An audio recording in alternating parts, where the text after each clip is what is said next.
பூ அவரை அல்லது மொசிலி அவரை எப்படி பண்ணுறதுன்னு பார்க்கலாம். இப்போ 2 எண்ட்ஸையும் சின்னதாக கட் பண்ணிவிட்டு காயை நல்லா வாஷ் பண்ணிவிட்டு சின்ன சின்ன பீஸாக கட் பண்ணணும்.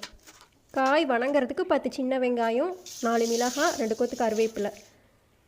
காய் நல்லா வேக வைக்கணும். 1 சொம்பு தண்ணி ஊற்றி குக்கரில் 1 ஸ்பூன் மஞ்சத்தூள் போட்டு தேவையான அளவு கல்லுப்பு போட்டு வேக வச்சிடலாம். 2 விசில் வந்தால் காய் நல்லாவே வெந்துடும். இப்போ காய் நல்லாவே வெந்துருச்சு. இப்போ நம்ம வணக்க ஆரம்பிச்சிடலாம். மிளகாய், வெங்காயம், கருவேப்பிலை எல்லாம் போட்டு மிளகாய் நல்லா வெங்காயம் எல்லாம் வணங்கினதும் 1 ஸ்பூன் தூளுப்பு, 1 ஸ்பூன் சாம்பார் பொடி, காரத்திற்கேற்ப உங்களுக்கு எவ்வளோ வேணுமோ போட்டுட்டு வேக வச்ச காய் எடுத்து உள்ளே போட்டுடலாம். போடும்போது தண்ணியை நல்லா வடிச்சிட்டு இப்போ காயை எடுத்து நம்ம போட்டுடலாம். காய் ஆல்ரெடி வெந்தனால இப்போ சீக்கிரமாக வணங்கிடும். இப்போ 2-3 நிமிஷம் தான் ஆச்சு இது வணங்கிறதுக்கு.